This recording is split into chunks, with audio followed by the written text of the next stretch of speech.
my last video, I decided it was time for me to hang out with Belial again. And when I did, he straight up told me, you need to get balanced. And when he said that, I just assumed that he meant I need to be more on the, what's the word, good side. I need to lean that way on the scale, but in reality it was exactly the reverse. So how it happened actually was, I said, okay, so how do I, go about this? He said, channel Jesus Christ. I don't question Belial, so I did. Then he goes, all right, now ask to see his darker aspect. And all of a sudden I saw a gold wall with a red gem, and was told that his darker aspect is Satan. And long story short, I was researching a video on YouTube and it led me to Sanat Kamara,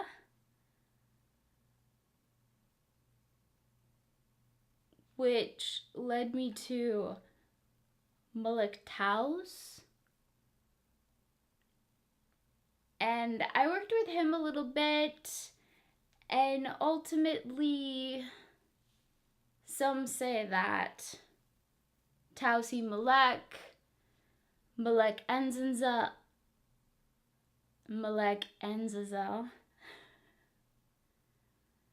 and Malik Taus represent Azazel. And now Azazel is my main guide. I've been doing a lot of crystal magic, which I call black light crystal magic. And now when I was working with Malik Taus, I needed to really ignite my Kundalini energy. I had in the past and had it travel up all my chakras and spine and whatnot, but I didn't do both sides of the Kundalini. I'd only done the black serpent. I didn't do the rainbow serpent. And even though Malik Taus or Azazel, some would say, is the ultimate adversary, he represents balance ultimately also. So he helped me with the rainbow snake energy, and it was crazy because there were just like rainbows all over my apartment, just circles going around me and spirals. And I had gotten to such a high vibration that I got in contact with some of the Ascended Masters or more Ascended Masters, but they were inviting me to their realm. So with that story, it's, even if you're working with the most evil force, or you have that aspect or that side to you, you can still tap into the highest frequencies and be completely balanced. So there's a painting I'm actually working on for Azazel, it's an offering and a sacrifice along with being a portal. Now, he has me on a pretty intense mission, which is getting more and more serious. Like, I performed a really gnarly curse yesterday, and I'm already seeing the results of it. So, I got rid of my tarot deck, my Thoth deck, and I got a crystal oracle deck, which is awesome because Azazel is great with crystal magic, and I like channeling him when using it, but even though it's a simpler style of cards, my readings are more detailed and more accurate. I feel like I can get the vibe of the crystal and get the message without a bunch of symbols and pictures all over everything. So I'm really liking it so far. And I wanted to share with you actually this carnelian stone.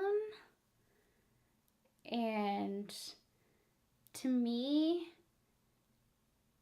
this is perfect with starting blacklight crystal magic and working with crystals, especially with the Azazel, because it has like the fiery energy with the orange and the red. So when I work with crystals, I like to use my solar plexus and heart. Those are the main chakras I use. I still have all my chakras open and energy points, but in order to receive energy and project energy, I like to use my solar plexus and my heart. But with channeling, I still like to use my crown chakra a lot, and then the earth star chakra for connecting into the earth. So, okay. There was a crazy story where I was angry about something. And what I've noticed is even though Azazel's very balanced, he has that warrior type energy about him. And I've noticed that when I'm emitting that vibe myself, he strongly shows his presence. And so there was one situation actually where I was angry and I gave him an offering, and it was the craziest spiritual thing I had seen with my eyes. Not my mind's eye, but my physical eyes.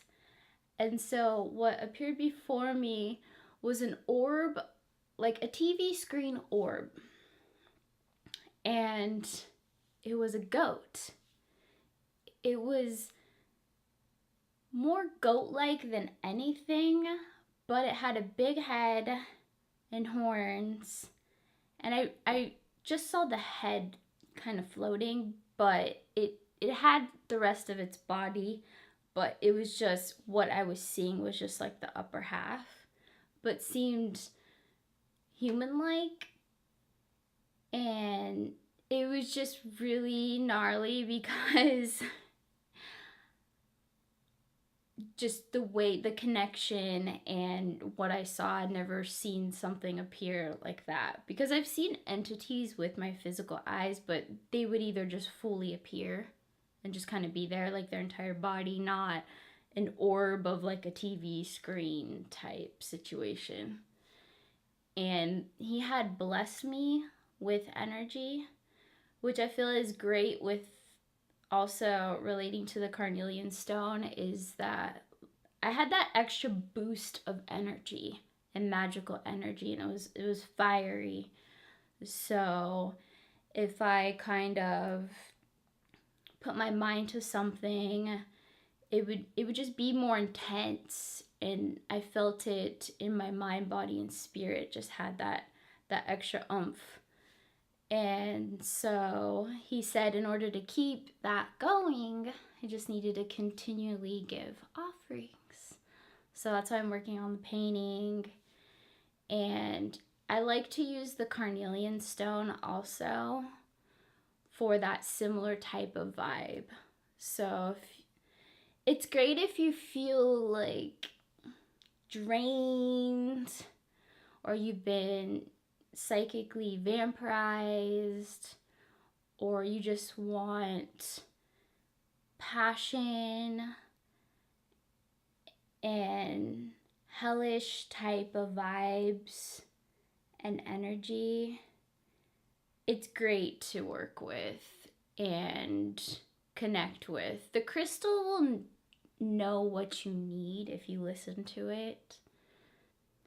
Another thing I found out with carnelian is if you're indecisive on what offering to give a deity, if you hold the crystal close, it'll help you communicate what would be the perfect offering. And another time that I was feeling like anger energy, Azazel manifested as a dragon. And it was a snake-like dragon. And he just like went back and opened his mouth and was super fierce, but it was just amazing because I got to see two very different forms of him. I know he sounds really intense, but he is. And if you're ready to work with him and develop a relationship with him, you'll definitely know. Take a gander at my Etsy shop. I'm gonna put the link down in the description. And later.